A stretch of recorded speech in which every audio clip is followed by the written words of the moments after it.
construire à votre manière. Philippe Richard Bertrand est avec nous. Monsieur Bertrand, bonjour.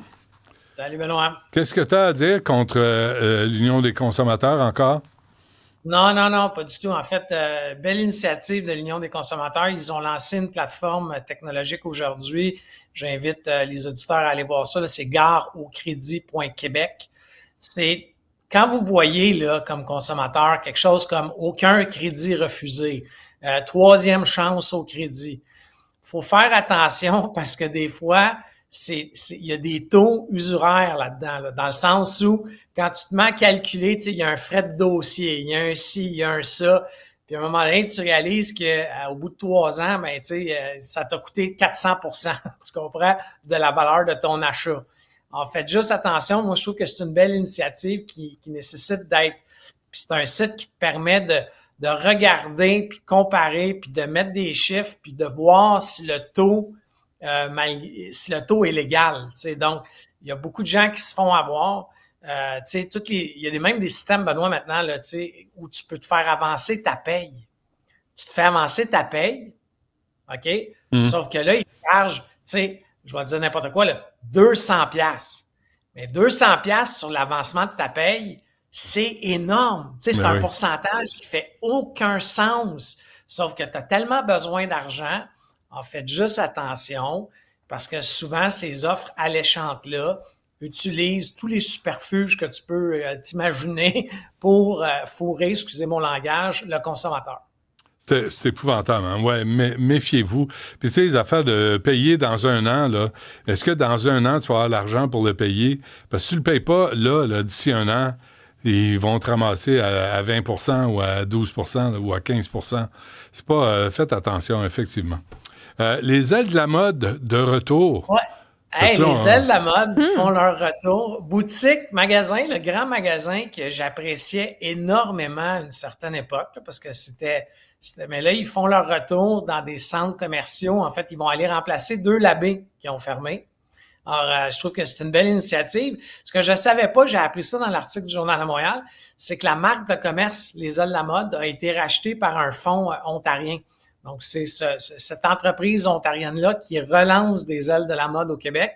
Il y en a 2 qui vont être ouverts dans les prochains mois. Ils sont déjà en aménagement des locaux, là, donc c'est très avancé. Mais c'est le fun de voir une marque québécoise renaître de ses cendres, si on veut. Qui devient une marque ontarienne. Ouais, ça, je suis d'accord avec toi. Mais tu sais, encore une fois, dans la déconfiture de ce qui s'était passé il y a plusieurs années, c'est ce fonds-là qui s'était ramassé avec les marques de commerce. Mais tu sais, encore une fois, Benoît, on est mieux d'avoir un centre commercial au Québec qui a des espaces remplis, OK? Parce qu'il faut pas oublier que souvent, ces centres commerciaux-là, c'est qui les a financés? C'est souvent Investissement Québec, c'est souvent la Caisse de dépôt. Alors, tu veux pas que l'entrepreneur qui l'a acheté, le centre commercial, avec l'aide de la Caisse de dépôt, tombe en défaut. Parce que collectivement, à la fin de l'année, c'est nous autres qui va manger la claque là-dessus. Puis je voulais juste revenir, je t'ai entendu parler avec Stéphanie Touga des actifs. Tu sais, on s'occupe pas de nos actifs immobiliers au Québec. Puis tu sais, immobilier, là, je mets les routes, les ponts. Hier, on a parlé du réseau électrique avec Hydro-Québec, là, qui est honnêtement, c'est super simple. Là. C'est pas Philippe Bertrand qui le dit, là. OK? Ça coûte 4% par année de maintenir un actif à niveau. Alors, c'est super simple. T'as un immeuble à 100 000 ça coûte 4 000 Tu sais, une année, il faut que tu peintures, l'autre année, tu débroussailles, l'autre année, je sais pas, tu changes de revêtement. Mais à la grandeur du Québec, tu sais, notre réseau routier, les ponts, c'est toujours la dernière affaire qu'on s'occupe. Mais demandez-vous pas pourquoi il y a un nid de poule au centimètre au Québec. On s'occupe pas de nos routes. Ouais, non, mais là-dessus, je diverge d'opinion parce que on a beau s'en occuper, la job est tellement faite comme des cochons que t'as beau patcher, tu t'en es occupé, tu l'as patché, mais 3 jours plus tard, le trou est revenu. Fait que c'est peut-être la façon avec laquelle on travaille aussi. Peut-être qu'il faudrait remettre ça en question parce que je peux pas croire qu'au Québec, en 2026, on n'est pas capable de construire des routes qui passent à travers l'hiver. Benoît, je suis en Ontario en ce moment, je suis à Ottawa.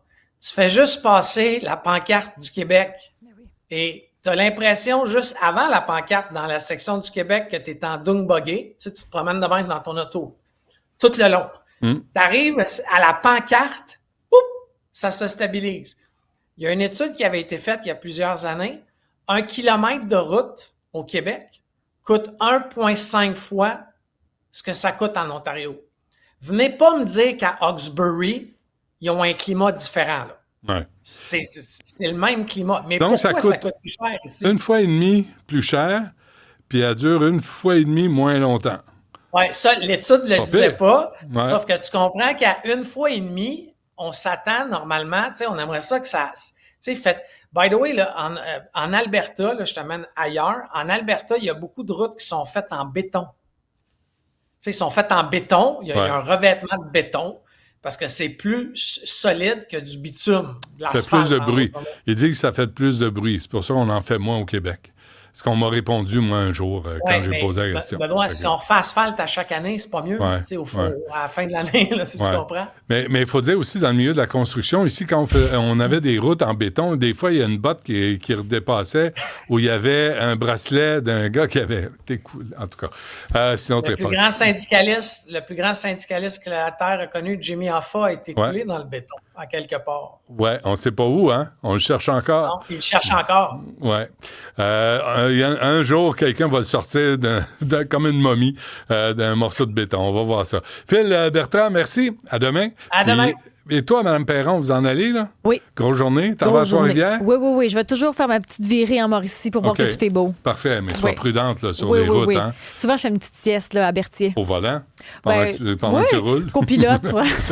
Parfait. On se revoit demain. Isabelle Perron, merci. On revient après ceci.